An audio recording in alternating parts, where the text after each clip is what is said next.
KV's Life and Lessons-ലേക്ക് വീണ്ടും സ്വാഗതം.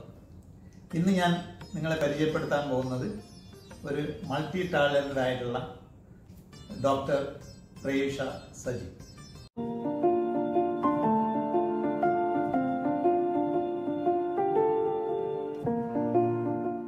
നമ്മുടെ KV's Life and Lessons-ലെ യൂട്യൂബ് ചാനലിലേക്ക് സ്വാഗതം. എൻ്റെ ചാനൽ എന്ന് പറയുന്നത് തന്നെ ലൈഫ് ആൻഡ് ലെസൺ ആണ്. അപ്പോൾ ഓരോ വ്യക്തികളുടെയും ലൈഫ് ആൻഡ് ലെസൺ മീൻസ് അവരുടെ ലൈഫിലെ എക്സ്പീരിയൻസസ് മറ്റുള്ളവരുമായിട്ട് ഷെയർ ചെയ്യുക എന്നുള്ളതാണ്. അപ്പോൾ അതിൽ നമ്മുടെ കൂട്ടത്തിൽ തന്നെ പല കഴിവുകളുള്ള വ്യക്തിത്വങ്ങളുണ്ട്. അത് അവർ പല ആൾക്കാരും പുറത്ത് പ്രകടിപ്പിക്കുന്നില്ല, ചില ആൾക്കാർക്ക് പുറത്ത് പ്രകടിപ്പിക്കാൻ അവസരം കിട്ടുന്നില്ല. അങ്ങനെയുള്ള വ്യക്തികളെയൊക്കെ എൻ്റെ ക്യാമറയുടെ മുന്നിൽ കൊണ്ടുവന്ന് അത് ഒന്ന് പരിചയപ്പെടുത്തി കൊടുക്കുക, അത് മറ്റുള്ളവർക്ക് നല്ലൊരു അനുഭവമാകുക, അതാണ് എൻ്റെ ഉദ്ദേശം. അപ്പോൾ മാഡത്തിൻ്റെ ഡീറ്റെയിൽസൊക്കെ ഒന്ന് അറിയാൻ വലിയൊരു ആഗ്രഹമുണ്ട്. ഞാൻ പ്രയൂഷ, ഞാനൊരു ഹോമിയോ ഡോക്ടറാണ്. എൻ്റെ സ്ഥലം കൊല്ലം കടപ്പാക്കടയാണ്. ഞാൻ 1999 കല്യാണത്തിന് ശേഷമാണ് ദുബൈയിൽ വന്നത്. എനിക്ക് 2 കുട്ടികളാണുള്ളത്. മോള് ശ്രുതി നന്ദന 12th ഗ്രേഡാണ്, മോൻ പ്രണവാണ് 10th ഗ്രേഡാണ്. ഹസ്ബൻഡ് സജി ആനന്ദ് സിവിൽ എഞ്ചിനീയറാണ്. കുടുംബമായിട്ട് ഇവിടെ 22 വർഷമായിട്ട് കഴിയുന്നു.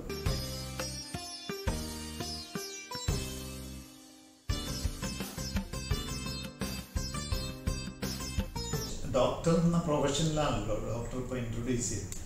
പക്ഷെ ഞാനിപ്പോൾ ഡോക്ടറെ പരിചയപ്പെടുന്നത് ഒരു കവയിത്രി ആയിട്ടാണ്. നിങ്ങൾ ടാലൻസിന്റെ വേറൊരു ഭാഗമായി. അപ്പോൾ ആ ഡോക്ടർ എന്നുള്ള പ്രൊഫഷനിൽ നിന്ന് നമുക്ക് സ്റ്റാർട്ട് ചെയ്യാം അല്ലേ? അപ്പോൾ ഡോക്ടർ ഒന്ന് അതിനെ കുറിച്ച് പറയൂ. ഡോക്ടറിന്റെ പ്രൊഫഷൻ എങ്ങനെ സ്റ്റാർട്ട് ചെയ്തു? പ്രൊഫഷൻ ഞാൻ പഠിച്ചത് മംഗലാപുരത്ത് ഫാദർ മുള്ളേഴ്സിലാണ്. കല്യാണത്തിന് ശേഷം ഇവിടെ വന്നു. ഇവിടെ MOH പാസ്സായി. ഇവിടെ ആദ്യം ഹോമിയോപ്പതി ആയുർവേദമൊക്കെ ആദ്യം അപ്രൂവ് ആയ കാലം അത് 2002 8 വർഷത്തോളം ഞാൻ ക്ലിനിക്കിൽ വർക്ക് ചെയ്തിരുന്നു. അതിൻ്റെ ഇടയിൽ തന്നെ 2003 തന്നെ എനിക്ക് നാട്ടിൽ PSC ടെസ്റ്റ് എഴുതി അവിടെ ഹോമിയോ മെഡിക്കൽ ഓഫീസറായിട്ട് ഗവൺമെൻറ് സർവീസിൽ കിട്ടിയിരുന്നു. ഇപ്പം മോള് ജനിച്ച സമയത്താണ് ഇവിടെ MOHും നാട്ടിലത്തെ PSCയും എല്ലാം ആ ഒരു പ്രസവം കഴിഞ്ഞ് കിടക്കുന്ന സമയത്താണ് പഠിച്ചെഴുതിയെടുത്തത് രണ്ടും. അപ്പം അങ്ങനെ ഒരു അവസ്ഥയിൽ എനിക്ക് അവിടെ കണ്ടിന്യൂ ചെയ്യാൻ പറ്റാത്തത് ഒന്നതിയോടുകൂടി ലോങ്ങിൽ പ്രവേശിച്ച് ഇവിടെ വന്ന് ജോലി ചെയ്യുമായിരുന്നു. അപ്പം ഇവിടെ 8 വർഷത്തോളം ഞാൻ ക്ലിനിക്കിൽ വർക്ക് ചെയ്തു. അതിനിടെ രണ്ടാമത്തെ കുട്ടിയുടെ പ്രഗ്നൻസി ഡെലിവറി അതെല്ലാമായി മോനും സ്കൂളിൽ പോയി തുടങ്ങി. കുട്ടികളെ നോക്കാൻ ആരുമില്ലാഞ്ഞിട്ട് ഒരുപാട് പ്രശ്നങ്ങൾ ഫേസ് ചെയ്തിട്ടുണ്ട്. അപ്പോൾ അത് കുട്ടികളുടെ ആരോഗ്യത്തെയും അവരുടെ മറ്റ് വളർച്ചയും അതിനെല്ലാം ഒരുപാട് ബാധിക്കുന്നു തോന്നിയപ്പോൾ അത് ഹസ്ബൻഡ് നല്ല തിരക്കായിരുന്നു. ആ സമയങ്ങളിലൊക്കെ പുള്ളിയുടെയും ഒരു കരിയറിൻ്റെ പീക്ക് സമയമായിരുന്നു. അപ്പോൾ അച്ഛനും അമ്മയും കൂടെ അങ്ങനെ കരിയറിലേക്ക് മാത്രം മാറിപ്പോയി കഴിഞ്ഞാൽ അത് മക്കളെ ബാധിക്കും. അവർക്കൊരു അമ്മയെ ആവശ്യമുള്ള സമയമാണ് ആ സമയം. ക്ലിനിക്കിൽ നിന്ന് ശരിക്കും റിസൈൻ ചെയ്യുമായിരുന്നു. അങ്ങനെ അതിനുശേഷമാണ് എൻ്റെ മറ്റ് ആക്ടിവിറ്റീസിലൊക്കെ സജീവമായിട്ട് ഞാൻ ഇടപെടാൻ തുടങ്ങിയത്. അപ്പോൾ അതിൽ വരുന്ന ആദ്യത്തെ ഒരു ആക്ടിവിറ്റി എന്ന് പറയുന്നത് ഞാൻ കണ്ടെടുത്ത് ഡാൻസ് ആണ് അല്ലെ? ഡോക്ടർ വളരെ പ്രൊഫഷണലായിട്ട് ഡാൻസ് ചെയ്യുന്നത് ഞാൻ കേട്ടിട്ടുണ്ട്. UAE തന്നെ പല സ്റ്റേജുകളിൽ അവതരിപ്പിച്ചിട്ടൊക്കെ അറിയാൻ പറ്റി. ഒരു ആ ഡാൻസിന്റെ ഒരു ജേർണി കൂടിയാണ്. ഡാൻസ് ഞാൻ ഒരു 3 വയസ്സ് കഴിഞ്ഞപ്പോൾ ഞാൻ ആദ്യമായിട്ട് ഡാൻസ് പഠിക്കാൻ തുടങ്ങിയത്. യുവജനോത്സവങ്ങളിലൊക്കെ എല്ലാ വർഷവും പങ്കെടുത്തിരുന്നു. എൻ്റെ ഓർമ്മ തുടങ്ങുന്ന കാലം മുതലേ എനിക്ക് ഡാൻസ് വേദികളാണ് എനിക്ക് ഏറ്റവും കൂടുതൽ ഓർമ്മയുള്ളത്. അച്ഛനും അമ്മയും വളരെ സപ്പോർട്ടീവായിരുന്നു. ഡിഗ്രി സെക്കൻഡ് ഇയർ വരെ സ്കൂളിലും കോളേജിലും എല്ലാം university, school youth festival, state youth festival എല്ലാത്തിലും പങ്കെടുക്കുമായിരുന്നു. പിന്നെ മറ്റ് പ്രോഗ്രാമുകളിലും എല്ലാം കലോത്സവം കോമ്പറ്റീഷൻസ് മാത്രമല്ല ഒരുപാട് പ്രോഗ്രാമിൽ പങ്കെടുക്കുമായിരുന്നു. അതിനുശേഷം മംഗലാപുരത്ത് 5.5 വർഷം പഠിക്കാൻ പോയി. അവിടെ കോളേജ് സംബന്ധമായിട്ടുള്ള എല്ലാ വേദികളിലും സജീവമായിരുന്നു. ഡാൻസ് ആയിരുന്നു എനിക്ക് മെയിൻ. പിന്നെ എഴുത്തൊക്കെ അതിൻ്റെ സൈഡിലൂടെ നടന്നു പോകുന്ന ഒരു ഇതായിരുന്നു. പിന്നെ കല്യാണത്തിന് ശേഷം ഇവിടെ വന്ന് ഒരു 2 മാസത്തിനുള്ളിൽ തന്നെ നമുക്ക് കുറേ ഹസ്ബൻഡ് കോളേജ് അലൂമിനി അസോസിയേഷനുകൾ, മറ്റ് നമ്മുടെ അസോസിയേഷനുകൾ അങ്ങനെയൊക്കെ വളരെ സജീവമായിരുന്നു. ജോബ് റിസൈൻ ചെയ്തതിന് ശേഷമാണ് എനിക്ക് എന്നെ വെറും പ്രോഗ്രാംസ് എന്നുള്ള നിലയിൽ അല്ലാതെ കുറച്ച് ഡെപ്തായിട്ട് കച്ചേരികൾ ചെയ്യാൻ തുടങ്ങിയത്, ഭരതനാട്യത്തിലെ ഡിപ്ലോമ എടുക്കാൻ പറ്റിയത്. ദുബൈയില് കുറെ ഓപ്പർച്യൂണിറ്റീസും കിട്ടിയിട്ടുണ്ടാവും സ്റ്റേജ് വൈസ് അസോസിയേഷൻ ഉണ്ട്. നാട്ടിലും ഇവിടെയും കലാകാർക്ക് ഒരുപോലെ ശരിക്കും അവസരങ്ങൾ ഒരുപാടുണ്ട്. പിന്നെ ഇവിടെ നമ്മൾക്ക് ദുബായ് എന്ന് പറയുന്ന ലോകം ഒരു ചെറിയ ലോകമാണല്ലോ. അവിടെ നമ്മൾക്ക് മലയാളികൾ തമ്മിൽ നല്ല ഗ്രൂപ്പ് കാര്യങ്ങൾ. പിന്നെ എൻ്റെ ഗുരു ശ്രീ പ്രേം മേനോൻ സാറിന് എൻ്റെ അടുത്ത് ജോയിൻ ചെയ്തേ പിന്നെ സാറിൻ്റെ നൃത്യ എന്ന് പറഞ്ഞിട്ടൊരു സാറിൻ്റെ ഒരു ഗ്രൂപ്പ് ഉണ്ട്. അപ്പം ആ നൃത്യയുടെ എല്ലാ പ്രോഗ്രാമുകളിലും ഞാൻ പങ്കെടുക്കുമായിരുന്നു. പിന്നെ ഒരു 2016 ശേഷമാണ് ഒറ്റയ്ക്കുള്ള കച്ചേരികൾ ചെയ്യണം.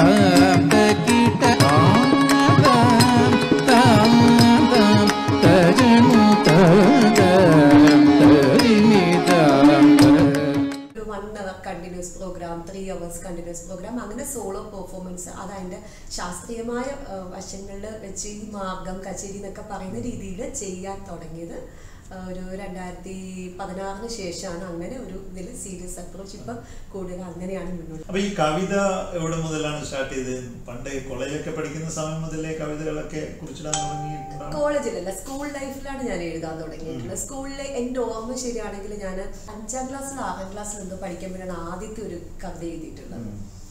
ബാല്യം എന്ന് പറഞ്ഞാൽ അതെൻ്റെ ഇപ്പം ഈ ഇറക്കിയ ഒരു ബുക്കിനകത്തും അതേ കവിത ഉൾപ്പെടുത്തിയിട്ടുണ്ടായിരുന്നു. എൻ്റെ അച്ഛൻ നന്നായിട്ട് വായനാശീലമുള്ള ആളായിരുന്നു. ഒരിക്കൽ അച്ഛൻ എൻ്റെ അടുത്ത് വന്ന് ചോദിച്ചു, മോൾ എഴുതാറുണ്ടല്ലേ, അച്ഛൻ എങ്ങനെ മനസ്സിലായെന്ന് ചോദിച്ചു. അപ്പോൾ അച്ഛൻ പറഞ്ഞു, ഞാൻ കണ്ടു നിന്റെ ബുക്കുകളുടെ ഇടയിൽ ഞാനൊരു കവിത കണ്ടു. അപ്പം അന്നാണ് ഞാൻ ശരിക്കും ഓക്കെ അതിനകത്തൊരു സീരിയസ് ഇത് തോന്നിയത് എനിക്ക് അന്നാണ്.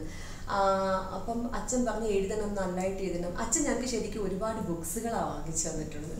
ഒരുവിധപ്പെട്ട എല്ലാ ബുക്കുകളും അച്ഛൻ വായിക്കുമായിരുന്നു.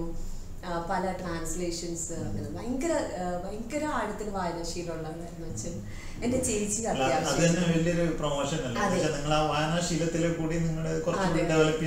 അപ്പൊ എനിക്ക് തോന്നിയിട്ടുണ്ട് അച്ഛൻ അന്ന് ആ ഒരു ചോദ്യം, മോൾ എഴുതു അല്ലേ, നീ എഴുതിയേക്കുന്നത് ഞാൻ കണ്ട അന്ന് ഒരു പക്ഷെ അച്ഛൻ എന്റെ ബുക്കുകളുടെ ഇടയിൽ അത് ഐഡന്റിഫൈ ചെയ്തില്ലായിരുന്നു. ഞാൻ ഒരിക്കലും ഒന്നും ചെയ്യത്തില്ലായിരുന്നു, തോന്നുന്നു എഴുത്തില്ല. പക്ഷെ അതിനുശേഷം അച്ഛനെ ശരിക്കും പ്രോത്സാഹിപ്പിക്കാൻ തുടങ്ങി. അങ്ങനെയാണ് പിന്നെ അച്ഛൻ തന്നെ പറഞ്ഞു, ഇങ്ങനെ സ്കൂളുകൾക്കൊക്കെ ഇങ്ങനെ മത്സരങ്ങളൊക്കെ വരുമ്പോൾ അതിനകത്തൊക്കെ അങ്ങനെ കവിത കഥാ മത്സരങ്ങൾ. ഞാൻ സെന്റ് ജോസഫ്സ് കോൺവെന്റിലായിരുന്നു. അപ്പോൾ അവിടെ ആദ്യം സ്കൂൾ ലെവലൊരു കോമ്പറ്റീഷൻ കാണും. പിന്നെ അതിൽ നിന്ന് വിൻ ചെയ്യുമ്പോൾ സിസ്റ്റേഴ്സ് തന്നെ ഞങ്ങൾ അടുത്ത ലെവലിലേക്ക് കൊണ്ടുപോകും, ഡിസ്ട്രിക്ട് ലെവലിൽ കൊണ്ടുപോകും.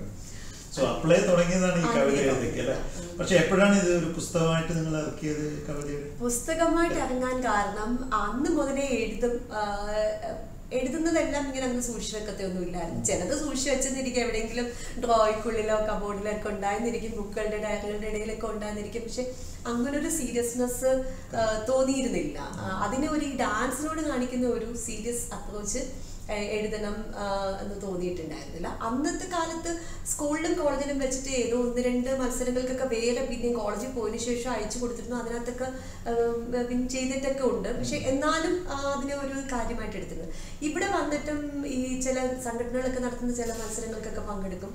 ചിലത് കിട്ടും, ചിലത് കിട്ടത്തില്ല. അങ്ങനെ ഒരു ചുമ്മാ പോയിരുന്നു. അവരൊരു സബ്ജക്റ്റ് ഒരു ഷോർട്ട് പീരീഡിനുള്ളിൽ തരുമ്പോൾ അത് എഴുതാൻ ഭയങ്കര ഒരു ത്രില്ലായിരുന്നു. എനിക്ക് എങ്ങനെ ആ സബ്ജക്റ്റിന് അത്രയും സമയം ഒരു പെർട്ടിക്കുലർ ടൈമിൻ്റെ ഉള്ളിൽ എങ്ങനെ എനിക്ക് ചെയ്ത് തീർക്കാൻ പറ്റും. പക്ഷെ ഇപ്പം ലോക്ക്ഡൗൺ വന്ന സമയത്താണ് കുറച്ച് നമ്മളൊരു 1 മാസത്തോളം നമുക്ക് വീട്ടിൻ്റെ വെളിയിൽ ഇറങ്ങാൻ പറ്റാതിരിക്കേണ്ടി വന്നിരുന്നല്ലോ. അപ്പൊ ആ സമയത്ത് കുറച്ച് കൂടുതൽ സമയം കിട്ടി. അങ്ങനെ കുറെ സമയം കിട്ടി. പിന്നെ ഡാൻസ് പ്രോഗ്രാംസ് ഇല്ല, നമുക്ക് പ്രാക്ടീസ് ഇല്ല, പ്രോഗ്രാംസ് ഇല്ല, ക്ലാസ്സുകളില്ല. അപ്പൊ അങ്ങനെ വന്നപ്പോ കുറച്ച് 2-3 കവിതകളൊക്കെ വെറുതെ ഇരുന്ന സമയത്തൊക്കെ എഴുതി. അപ്പൊ അതിലൊരു കവിത എൻ്റെ ഒരു സുഹൃത്ത് ശ്രീ വിജയ് ശ്രദ്ധിച്ചു. അപ്പൊ അത് ആള് നല്ലൊരു മ്യൂസീഷ്യൻ. അപ്പം അത് ട്യൂൺ ചെയ്ത ആളൊരു ആൽബം ആക്കുന്ന ഒരു ഇതില് അപ്പോഴാണ് ഇതിന് കുറച്ചിട്ട് ഒരു സീരിയസ് തിങ്കിങ് ഉണ്ടായത്. അന്നേരം എല്ലാ കവിതകളും നോക്കിയെടുത്തപ്പോൾ കുറെ എണ്ണം ഉണ്ടായിരുന്നു, ഒരു 10-27 എണ്ണം ഉണ്ടായിരുന്നു. അങ്ങനെ അതിനുശേഷം പിന്നെ നമ്മുടെ ലോക്ക്ഡൗൺ പീരീഡിൽ എഴുതിയ ഒരു 9 കവിതയും കൂടെ ചേർത്തിട്ടാണ് 36 കവിതകളുടെ ഒരു സമാഹാരമായിരുന്നു. മോഹൻ സാറ് ആ കവിത ആലാപനം ചെയ്തിട്ട് കേട്ടു. വളരെ നല്ല അർത്ഥവത്തായ വരികളും അത് അത്ര തന്നെ ആ ഒരു എന്താ പറയുക സൗന്ദര്യത്തോടു കൂടി നമ്മുടെ മോഹൻ സാർ പാടുകയും കൂടി ചെയ്തപ്പോഴും വളരെ നല്ല ഒരു കവിതയായിട്ട് എനിക്ക് തോന്നുന്നു. മോഹൻ സാറ് എൻ്റെ മക്കളുടെ ഡ്രോയിങ്ങിന്റെ ഗുരുവാണ്, എന്റെയും ഗുരുവാണ്. കാരണം ഞാനും ഇതിന്റെ ഇടയ്ക്ക് കുറച്ച് സാഹസമൊക്കെ ചെയ്തു 1-2 പടങ്ങളൊക്കെ വരച്ചിട്ടുണ്ട്. എന്റെ ബുക്ക് റിലീസ് ചെയ്തപ്പം എന്റെ ഗുരുക്കന്മാർക്കെല്ലാം ഞാൻ എന്റെ ബുക്ക് കൊടുത്തിട്ടുണ്ടായിരുന്നു. അപ്പം സാർ ആ ബുക്ക് കിട്ടിക്കഴിഞ്ഞപ്പം അത് മൊത്തം വായിച്ചിട്ട് സാർ അതിൽ നിന്നൊരു പാട്ട് സാറിന് ഇഷ്ടമുള്ള ഒരെണ്ണം സാർ സ്വയം പാടി എനിക്ക് അയച്ചു തന്നു. സാർ നല്ലൊരു ഗായകനും കൂടിയാണ്. കവിതകൾ നമ്മുടെ സാധാ പാട്ട് പാടുന്ന കണ്ടുണ്ട്, കവിത ചൊല്ലി കേൾക്കുന്നത്. അപ്പൊ അങ്ങനെ സാർ അത് ചൊല്ലി അയച്ചു തന്നപ്പം പിന്നെ എനിക്ക് തോന്നി അത് ഞാൻ ഈ മദേഴ്സ് ഡേയുടെ അന്ന് എൻ്റെ അമ്മയ്ക്ക് ഞാൻ അയച്ചു കൊടുത്തു. അമ്മയെ കുറിച്ചിട്ടുള്ളൊരു കവിതയായിരുന്നു അത്.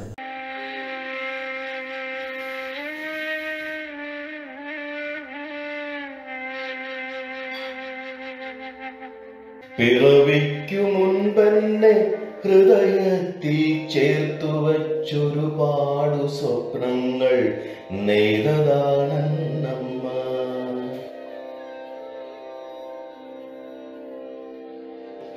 ശിരകളിൽ നുറുങ്ങുന്ന വേദനയൊക്കെയും പിറവിക്കായി സ്വയം സഹിച്ചതാണെന്നമ്മ.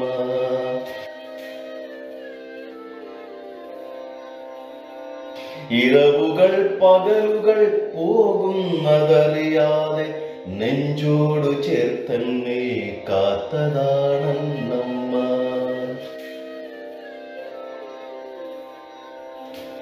ഈണവും താളവും താരാട്ടിലൂടെന്നെ ആദ്യം പഠിപ്പിച്ച ഗുരുവാണ് എന്നമ്മ.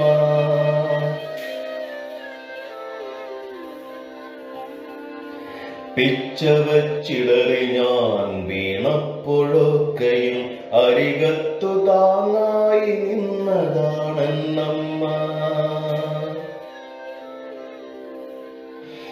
വിജയം വരിച്ചു ഞാൻ അണഞ്ഞപ്പോഴൊക്കെയും നിറയുന്ന മനമോടെ പുണർന്നതാണെന്നമ്മ.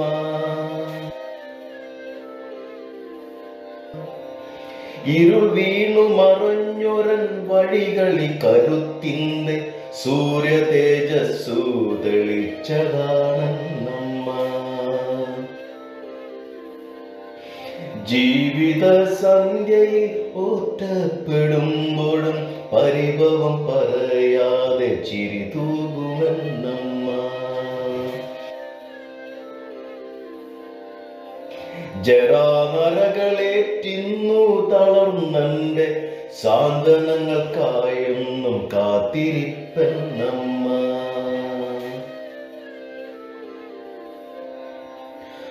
പൂർവജന്മങ്ങളിൽ ഞാൻ ചെയ്ത കർമ്മങ്ങൾ ഈ ജന്മം കിട്ടിയ പുണ്യമാണെന്നമ്മ. ഇനിയിപ്പോ അടുത്ത ഒരു കവിതയുടെ ഒരു ബുക്ക് കൂട്ടിയിറക്കാനുള്ള വല്ല പ്ലാനും ഉണ്ടോ? അതെ, ഈ ബുക്ക് ഇറക്കിയപ്പോൾ അതിനുശേഷം വന്നൊരു വ്യത്യാസം എന്ന് പറഞ്ഞാൽ പറഞ്ഞില്ലേ സാർ, ഞാൻ പണ്ട് ചെറുപ്പം മുതൽ എഴുതും, ഒന്നും സൂക്ഷിച്ചു വെക്കത്തില്ല. അതിനുശേഷം ഇപ്പം എഴുതാൻ വേണ്ടി ഇരുന്ന് നമുക്കൊന്നും എഴുതാൻ പറ്റത്തില്ല. നമ്മുടെ മനസ്സിൽ എന്തെങ്കിലുമൊക്കെ സ്ട്രൈക്ക് ചെയ്യുമ്പോഴായിരിക്കും നമുക്കത് എഴുതാൻ തോന്നുന്നത്. ഇപ്പം ഈ ബുക്ക് നവംബറിൽ റിലീസ് ചെയ്തതിന് ശേഷം ഒരു 10 കവിതകൾ എഴുതിയിട്ടുണ്ട്. മേ ബി അതൊരു നല്ലൊരു നമ്പർ ആവുകയാണെങ്കിൽ ബുക്ക് പ്രതീക്ഷിക്കാം. പിന്നെ ഈ ചിത്രരചന ഈ കുട്ടികളുടെ കൂടെ പഠിച്ചു, അതിനുശേഷം അത് ഡിസ്കണ്ടിന്യൂ ചെയ്തല്ല, ഇപ്പോഴും അത് കണ്ടിന്യൂ ചെയ്തുകൊണ്ട് പോകുന്നുണ്ടോ? അതൊരു ചിത്രരചന പഠനമായിട്ട് ചെയ്തതോ ഡിസ്കണ്ടിന്യൂ ചെയ്തതോ ഒന്നുമല്ല. അന്ന് സാറ് ഇവിടെ 1-2 എക്സിബിഷൻ, വലിയ എക്സിബിഷൻ നടത്തി. അതിൽ എൻ്റെ മോളുടെയും മോൻ്റെയും ഒക്കെ പിക്ചേഴ്സ് ഉണ്ടായിരുന്നു. അപ്പം മോളെയും കൊണ്ട് അവിടെ പോയി ഇരുന്ന് അവൾ ചെയ്ത സമയം ഒരു 2-3 മണിക്കൂർ ഇത് ഓരോ ക്ലാസ്സും എടുക്കും. പറഞ്ഞു സാറേ എനിക്ക് എൻ്റെ ഒരു ഡാൻസിൻ്റെ ഒരു പിക്ചർ വരയ്ക്കാമെന്ന. എപ്പോഴും എനിക്ക് ഡാൻസാണ്, എനിക്ക് ആ ഒരു എല്ലാത്തിനും എൻ്റെ ആ ഒരു റിഫ്ലക്ഷൻ എന്ന് പറയുന്നത് ഒരു. അപ്പം ഞാൻ എൻ്റെ ഒരു ഡാൻസിൻ്റെ പിക്ചർ കുറേ സാറിന് കൊടുത്തു. അതിൽ സാറ് ചൂസ് ചെയ്യുന്നതാണ് ഞാൻ വരച്ചത്. അങ്ങനെ അത് എനിക്ക് തോന്നുന്നു ഒരു 10 ദിവസം കൊണ്ട് ആ ഒരു ഓയിൽ പെയിന്റിങ് വരച്ച് തീർത്തത്. വരയ്ക്കുമായിരുന്നു ഞാൻ, പക്ഷെ ഇന്നുവരെ പഠിച്ചിട്ടില്ല. വരയ്ക്കുമായിരുന്നു. ഇതൊക്കെ സ്കൂൾ ഡേയ്സ് മുതലേ പെയിന്റിങ് ആൻഡ് ഡ്രോയിങ് എക്സിബിഷന് പോകും. ഇവിടെയും 3-4 മത്സരങ്ങൾക്കൊക്കെ വിൻ ചെയ്തിട്ടുണ്ട്. പെൻസിൽ ഡ്രോയിങ്ങിനൊക്കെ. പക്ഷെ എനിക്കൊരു ശാസ്ത്രീയമായ ഗൈഡൻസ് കിട്ടിയിട്ടില്ല, അതിന് പോയിട്ടില്ല. കാരണം അന്നൊക്കെ എന്നും ഈ ഡാൻസ്, പിന്നെ ഡാൻസുമായിട്ടുള്ള എന്നോട് ചേർന്ന് നിൽക്കുന്നതാണല്ലോ മ്യൂസിക്. ഇപ്പം എനിക്ക് പാടാൻ ഒട്ടും കഴിവില്ലാത്ത ഒരാളാണെങ്കിലും പാട്ട് എന്നും പഠിച്ചിട്ടുണ്ടായിരുന്നു. എപ്പോഴും അവസരം കിട്ടുമ്പോഴൊക്കെ പാട്ട്, വീണ, ഗിറ്റാർ, കാരണം അത് നമുക്ക് ആ താളത്തെ കുറിച്ചും ശ്രുതിയെ കുറിച്ചിട്ടൊക്കെ ഒരു ഗ്രാഹ്യം കിട്ടാൻ ഒരു ഡാൻസർ എന്നുള്ള രീതിയിൽ നമുക്ക് കുറച്ച് ഹെൽപ്പ് ചെയ്യും. പക്ഷെ അന്നൊന്നും ആ തിരക്കുകളൊക്കെ കൊണ്ടായിരിക്കും, നമുക്കില്ല സ്കൂളും കോളേജും കഴിഞ്ഞാൽ കിട്ടുന്ന ഇത്തിരി സമയമല്ലേ ഇതിനൊക്കെ ചെലവാക്കാൻ പറ്റും. അതുകൊണ്ടായിരിക്കും ഇതിന് വരപ്പിനോട് ഇഷ്ടം ഉണ്ടായിരുന്നെങ്കിലും പഠിക്കാൻ പോകാൻ സമയം കിട്ടിയിട്ടില്ല. ഇപ്പൊ ഞാൻ വീണ്ടും റീസ്റ്റാർട്ട് ചെയ്തിട്ടുണ്ട്, വേറൊരു പുതിയ പെയിന്റിങ് സ്റ്റാർട്ട് ചെയ്തിട്ടുണ്ട്.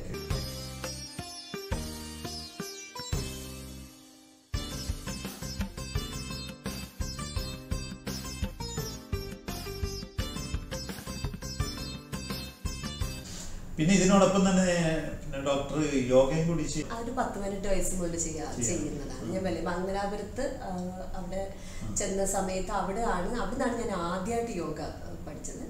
അപ്പൊ അത് പഠിച്ചു. പിന്നെ അതും ഒരുവിധം എൻ്റെ ഒരു ഡെയിലി റൂട്ടീൻ്റെ ഒരു പാർട്ടായിട്ട് ചെയ്തു പോകുമായിരുന്നു. അതിന് പിന്നെ ഒരു ബ്രേക്കൊക്കെ വന്ന ഈ പറഞ്ഞ കുട്ടികളുടെ പ്രഗ്നൻസി, ഡെലിവറി, അപ്പോൾ ആ സമയത്തൊക്കെ ഒരു ബ്രേക്ക് വന്നു. പിന്നെ 2009 മുതൽ അത് എൻ്റെ ഒരു ദിനചര്യയുടെ ഒരു ഭാഗമാണ്. വന്നപ്പം നല്ല റെപ്യൂട്ടഡ് ഇൻസ്റ്റിറ്റ്യൂഷൻസ് തന്നെ അവർ ഒരു ഓൾമോസ്റ്റ് ഒരു മെയ് ഒക്കെ ആയപ്പോഴത്തേക്ക് അവർ ഓൺലൈൻ ക്ലാസ്സസ് സ്റ്റാർട്ട് ചെയ്തു for a period of time. കാരണം ഇപ്പോൾ കൊറോണ കാലത്ത് അല്ലാതെ പറ്റില്ലല്ലോ. അപ്പം അവരും അപ്പം അതെനിക്ക് അത് വേറൊരു രീതിയിലൊക്കായി. അപ്പം അങ്ങനെയാണ് ഞാൻ ആ international certified yoga trainer course complete ചെയ്തത്. അല്ല, ഇത് മാത്രമല്ല, നമ്മുടെ യോഗ ചെയ്യുന്നത് നമ്മുടെ ഒരു ഫിസിക്കിനെ മെയിൻറ്റെയിൻ ചെയ്യാനുള്ള ഒരു ഓപ്പർച്യൂണിറ്റി കൂടിയാണ്. നമ്മുടെ ലൈഫിൽ ഏറ്റവും കൂടുതൽ നമ്മൾ ശ്രദ്ധിക്കേണ്ടതാണ് നമ്മുടെ ഫിസിക്, അല്ലേ? അല്ല, അതിലൊരു സർട്ടിഫൈഡ് കോഴ്സ് ചെയ്യണമെന്ന് എനിക്ക് തോന്നിയിരുന്നത് എന്താ വെച്ചാൽ എൻ്റെത് മെഡിക്കൽ പ്രൊഫഷനാണ്. പിന്നെ പണ്ട് മുതലേ യോഗ ചെയ്യുന്നത് കൊണ്ട് നമുക്കിപ്പോൾ ഒരു സ്വയം ചെയ്യാനാണെങ്കിൽ നമുക്കൊരു കോഴ്സിൻ്റെയും സർട്ടിഫിക്കറ്റിൻ്റെ ആവശ്യമില്ല. പക്ഷേ എൻ്റെ പ്രൊഫഷൻ അത് തീർച്ചയായിട്ടും എനിക്ക് ഗൈഡൻസ് കൊടുക്കാൻ പറ്റും. കാരണം യോഗയുടെ ആ ഒരു യോഗ തെറാപ്പി എന്നൊക്കെ പറഞ്ഞിട്ട് ഇപ്പോൾ ഉണ്ട്, ഒരുപാടുണ്ട്. യോഗ ഒരു ട്രീറ്റ്മെൻറ്റ് മോഡായിട്ട് കണക്കാക്കുന്നത്. എൻ്റെ ഹെഡ് ടു ഫുഡ് നമ്മുടെ ഒരുവിധപ്പെട്ട എല്ലാ അസുഖങ്ങൾക്കും, മേജർ അല്ലാത്ത സീരിയസ് അല്ലാത്ത അസുഖങ്ങൾക്കും നമ്മൾക്ക് യോഗയെ നമുക്കൊരു ഹീലിംഗ് ആയിട്ട് ഇപ്പോൾ അങ്ങനെ ഈവൻ ഹോസ്പിറ്റൽസിൽ പോലും സ്റ്റാർട്ട് ചെയ്തിട്ടുണ്ടെന്നൊക്കെയാണ് പറയുന്നത്. അപ്പോൾ അങ്ങനെ യോഗ തെറാപ്പി എന്ന് പറഞ്ഞിട്ട് കോഴ്സ് തന്നെയുണ്ട്. അപ്പം ഞാൻ ഈ പോയ കോഴ്സും ഏകദേശം അതിന് സിമിലർ ആയിരുന്നു. അപ്പോൾ എനിക്ക് ഇപ്പം ഒരാൾക്ക് മൈഗ്രെയിൻ ഉണ്ടെങ്കിൽ അവർക്ക് ഏത് തരം ആസനങ്ങളെ, പ്രാണായാമങ്ങൾ അങ്ങനെ പറഞ്ഞു കൊടുക്കുക. അപ്പം അതിന് ഇപ്പം നമുക്ക് എപ്പോഴും അതൊരു ആധികാരികത വേണമെന്നുണ്ടെങ്കിൽ നമ്മളൊരു വെൽ റെപ്യൂട്ടഡ് ഒരു ഇൻസ്റ്റിറ്റ്യൂഷനുള്ള ഒരു സർട്ടിഫൈഡ് കോഴ്സ് ഉണ്ടെങ്കിൽ എനിക്ക്, അതല്ലാതെ ഞാൻ പണ്ട് പോലെ ചെറുപ്പം പോലെ ചെയ്യുന്നതാന്ന് പറഞ്ഞിട്ട് എനിക്കിപ്പോൾ സാറിന് കുറേ പറഞ്ഞു തരുന്നത് എനിക്കൊരു തൃപ്തി തോന്നത്തില്ല. പറഞ്ഞു തരുന്നതുകൊണ്ട് കുഴപ്പമില്ല, വേണമെങ്കിൽ പരിചയമുള്ളവർക്ക് പറഞ്ഞു കൊടുക്കാം. പക്ഷെ നമ്മളൊരു പേഷ്യൻ്റ് നമ്മൾ അങ്ങനെയൊക്കെ ചെയ്യുമ്പോൾ നമുക്ക് എപ്പോഴും നമുക്കും അതിനകത്തൊരു സർട്ടിഫൈഡ് ആണെങ്കിൽ അവർക്കും നമ്മൾ പറഞ്ഞു കൊടുക്കുക. നമ്മുടെ മരുന്നുകളിലും ട്രീറ്റ്മെന്റിലും ഉള്ള വിശ്വാസം കണക്ക് തന്നെ നമ്മൾ പറഞ്ഞു കൊടുക്കുന്ന യോഗയിലും ആശീസ് ഇങ്ങനെ സർട്ടിഫൈഡ് ട്രെയിനർ ആണ്. അപ്പോൾ അവർക്ക് നമ്മൾ പറഞ്ഞു കൊടുക്കുന്നതിനൊരു വിശ്വാസ്യത ഉണ്ടാവും. അപ്പൊ അങ്ങനെയാണ് ഞാൻ ആ കോഴ്സ് ചെയ്യണമെന്ന് ആഗ്രഹിച്ചത്. അപ്പൊ ഇനി മുമ്പോട്ടുള്ള ജീവിതത്തിലെ പ്രയാണത്തിൽ ഏതിലെങ്കിലും ഒന്നിൽ സ്റ്റിക്ക് ചെയ്യാനാണോ, അല്ല 2-3 ഒന്നിച്ച് കൊണ്ടുപോയി അതിലെല്ലാം നല്ലൊരു ഹൈ റേഞ്ചിൽ പോയിട്ട് ഒരു പൊസിഷനിൽ എത്താനാണോ ആഗ്രഹിക്കുന്നത്? എന്താണ്? അല്ല, ഒരിക്കലും അങ്ങനെ ഒന്നിനും ഒരു പൊസിഷനിൽ എത്തണമെന്നോ എന്തെങ്കിലും അങ്ങനൊന്നും ഒരിക്കലും. ഞാൻ എപ്പോഴും എൻ്റെ മനസ്സിനെ തൃപ്തിപ്പെടുത്താൻ ശ്രമിക്കുന്ന ഒരാളാണ്. എൻ്റെ മനസ്സിന് ഇഷ്ടമുള്ള ചില മേഖലകളുണ്ട്. അപ്പം ആ മേഖലകളിൽ ആ കാര്യങ്ങളിൽ കുറേ ഇപ്പോൾ ഡാൻസ്, യോഗ, അതൊന്നും ഒരിക്കലും ഒന്നും ആവാനോ ആയിത്തീരാനോ ഒന്നിലും സക്സസ് ആവാനോ വേണ്ടി ചെയ്യുന്നത്. എൻ്റെ മനസ്സന്തോഷത്തിന് വേണ്ടിയിട്ട് ഇത് എല്ലാം എൻ്റെ ഇഷ്ടങ്ങളുള്ള ഫീൽഡുകളാണ്. അപ്പം അതിൽ ഒന്നിനെയും വിട്ടുകളയാനും എനിക്ക് ഇഷ്ടമില്ല. എല്ലാം എന്നും എൻ്റെ ഭഗവാൻ എനിക്ക് ആരോഗ്യവും ആയുസ്സും അനുവദിക്കുന്നിടത്തോളം കാലം ഡോക്ടർ എന്നുള്ളത് എൻ്റെ പ്രൊഫഷനാണ്. ഡാൻസ് എന്നുള്ളത് എൻ്റെ ഓർമ്മ തുടങ്ങുന്ന കാലം മുതലുള്ള എൻ്റെ ശ്വാസം തന്നെയാണ്. അല്ലെങ്കിൽ പിന്നെ യോഗ എന്ന് പറഞ്ഞാൽ അത് എപ്പോഴും, കാരണം യോഗ ഞാൻ ആദ്യം യോഗയിൽ കോൺസെൻട്രേറ്റ് ചെയ്യാൻ തുടങ്ങിയത് കാരണം യോഗ ഡാൻസിന് ഒരുപാട് ഗുണം ചെയ്യും. കാരണം നമുക്ക് ഫ്ലെക്സിബിലിറ്റി മാത്രമല്ല, ഫ്ലെക്സിബിലിറ്റി, നമ്മുടെ പോസ്റ്റർ, സ്റ്റെഡിനെസ്, സ്റ്റാമിന, ഇതൊക്കെ ബിൽഡപ്പ് ചെയ്യാനായിട്ട് നമുക്ക്. സോ ആസ് എ ഡാൻസറായിരുന്നു ഞാൻ ശരിക്കും യോഗയെ ആദ്യകാലങ്ങളിൽ അതിന് വേണ്ടിയിട്ടാണ് ഞാൻ അപ്രോച്ച് ചെയ്തിരുന്നത്. യോഗ നല്ല കാര്യമായി ചെയ്യാൻ തുടങ്ങി. പിന്നെ അതിൻ്റെ ചേഞ്ചസ് എൻ്റെ ഈവൻ പെർഫോമൻസിൽ പോലും എനിക്ക് തന്നെ സ്വയം എൻ്റെ പഴയകാല ഞാൻ ചെയ്യാത്ത കാലത്തെ വീഡിയോസും സ്ഥിരം യോഗ ചെയ്തിട്ട് ചെയ്യുമ്പോൾ ഉള്ളതിലും തമ്മിൽ നമുക്ക് ആ ഒരു വ്യത്യാസം നമ്മുടെ പെർഫോമൻസ് നമ്മൾ ചെയ്തുകൊണ്ടിരിക്കുമ്പോൾ തന്നെ നമുക്കത് നമ്മുടെ ശ്വാസം കൺട്രോൾ ചെയ്യുന്നതും അത് പിന്നെ നമ്മുടെ സ്റ്റാമിന, നമ്മുടെ ഫ്ലെക്സിബിലിറ്റി, അതിനകത്തെല്ലാം നല്ല ഒരു ഡിഫറൻസ് കാണാൻ പറ്റും. അതുകൊണ്ട് അങ്ങനെ ഇപ്പൊ എനിക്ക് യോഗ ഒരു വേറൊരു തലത്തിലാണ് ഞാൻ കാണുന്നത്. അപ്പൊ അത് ഒന്നും തന്നെ വിടത്തില്ല. ഇനിയിപ്പോ മുന്നോട്ടുള്ള ലൈഫില് പിന്നെ നാട്ടിൽ ഇപ്പൊ നിങ്ങൾ പറഞ്ഞു എന്റെ ഡോക്ടറിന്റെ പ്രൊഫഷൻ ഒരു ലോങ് ലീവ് എടുത്തിട്ട് വന്നതാണ്. അപ്പൊ ഇനിയിപ്പോ നാട്ടില് പോയിട്ട് തിരിച്ച് ജോലിയിലേക്ക് കയറാനുള്ള ഓപ്ഷനാണോ അല്ല ഉടനെ കുട്ടികളുടെ കൂടെ കണ്ടിന്യൂ ചെയ്തിട്ട്? തീർച്ചയായിട്ടും എനിക്ക് നാട്ടിൽ പോയിട്ട് ജോലിയിൽ ചെയ്യാനുള്ള, കാരണം അത് എൻ്റെ നമ്മൾ പഠിച്ച് ചെറുതായി ഒരു ചെറിയ പ്രായമാകുമ്പോഴേ എല്ലാവർക്കും എന്താവണം, അപ്പോൾ ഡോക്ടർ ആണെന്ന് തന്നെ പറഞ്ഞിട്ടുള്ളത്. അപ്പം അന്ന് മുതലുള്ള ആഗ്രഹമായിരുന്നു ഡോക്ടർ. നമുക്ക് ആ നമ്മുടെ പ്രൊഫഷൻ ചെയ്യുമ്പോൾ ഉള്ള നമുക്ക് ആ ഒരു ഫീലിങ്ങും സാറ്റിസ്ഫാക്ഷനും ദാറ്റ് ഈസ് ഡിഫറെൻറ്റ്. ഓരോന്നിനും ഓരോ തലങ്ങളിലല്ലേ നമുക്ക് ആ ഒരു സംതൃപ്തി തോന്നുന്നത്. ആ ഓരോ റിലേഷൻഷിപ്പിന്റെയും ബ്യൂട്ടിയും ഇതും ഡിഫറെന്റ് അല്ലേ. അതുപോലെ തന്നെ എന്നെ സംബന്ധിച്ചിടത്തോളം അപ്പൊ എനിക്ക് എന്റെ പ്രൊഫഷൻ ഈസ് ടോട്ടലി ഡിഫറെന്റ്. അപ്പം അതെനിക്ക് തിരിച്ച് പോയിട്ട് ഞാൻ എന്തുകൊണ്ട് അതിൽ നിന്ന് മാറി നിൽക്കുന്നു എൻ്റെ മക്കൾക്ക് വേണ്ടിയിട്ട്. അപ്പം ഒരു മേ ബി ഇപ്പൊ എൻ്റെ മോളിപ്പം 17 വയസ്സായി, മോന് 14 വയസ്സായി. മേ ബി ഒരു 2 കൊല്ലം കൂടെ ഒക്കെ ആകുമ്പോഴത്തേക്ക് അവർക്ക് ഇൻഡിപെൻഡന്റ് ആകുമ്പോൾ അവർ സ്വന്തം ചിറകുകൾ വെച്ച് പറഞ്ഞടിച്ചു പോകുന്നൊരു, പിന്നെ നമ്മൾ കൂട്ടിരിക്കണ്ട, അവർക്ക് പിന്നാലെ നടക്കണ്ട, അവരുടെ കാര്യങ്ങൾ നോക്കണ്ട. അപ്പൊ എനിക്ക് തിരിച്ച് എൻ്റെ പ്രൊഫഷനിലേക്ക് വേറെ പിൻവിളികളൊന്നും ഇല്ലാതെ അപ്പൊ അവരും അവരുടേതായ കാര്യങ്ങൾ കോളേജായിട്ട് അവർ പോവും. അപ്പൊ എനിക്കും എൻ്റെ പേഷ്യൻസും എൻ്റെ എന്താ ഒരു സർവീസ് ചെയ്യുന്ന സംതൃപ്തിയോടെ എൻ്റെ പ്രൊഫഷനും ചെയ്യണം എനിക്ക്. അതും ഒരിക്കലും ഒരു ഗവൺമെന്റ് ഇത് ഒരിക്കലും വിട്ടുകളയാൻ എനിക്ക് ആഗ്രഹമില്ല. പിന്നെ നമ്മളുടെ ഒരു ജോലി എന്ന് പറയുന്നത് നമുക്കൊരു റിട്ടയർമെന്റ് എന്നുള്ളതില്ലല്ലോ. അവസാന നിമിഷം വരെ, ലാസ്റ്റ് ബ്രെത്ത് വരെയും ഒരു ആളോട് ഡിസ്കസ് ചെയ്ത് അവരുടെ രോഗവിവരം ചോദിച്ചറിയാൻ പറ്റുന്ന കാലം വരെയും നമുക്ക് നമ്മുടെ സർവീസ് ചെയ്യാൻ പറ്റും. പ്രൊഫഷണൽ മാത്രമല്ല, പ്രൊഫഷണലും പാഷനിലും എല്ലാത്തിലും നമ്മുടെ ഈ ഒരു ജന്മം നമ്മൾക്ക് ചെയ്യാൻ പറ്റുന്ന നല്ല പ്രവൃത്തികൾ ചെയ്യണം. തീർച്ചയായിട്ടും. അപ്പോൾ ഡോക്ടറുടെ ഈ തിരക്ക് പിടിച്ച സമയത്തിൽ എൻ്റെ KV's ലൈഫ് ആൻഡ് ലെസൺസ് എന്ന ചാനലിന് ഇത്രയും സമയം ചെലവഴിച്ചതിൽ വളരെയധികം നന്ദി. എല്ലാ പ്രൊഫഷനും കൂടെ തന്നെ കൂട്ടി നല്ലൊരു ഉയർച്ചയിലേക്ക് എത്തട്ടെ എന്ന് ഞാൻ ആശംസിക്കും. എന്നിട്ട് വരാനും ഇവിടെ വന്നത് തമ്മിൽ കണ്ട് പരിചയപ്പെടാനിടയായതിൽ വളരെ സന്തോഷം.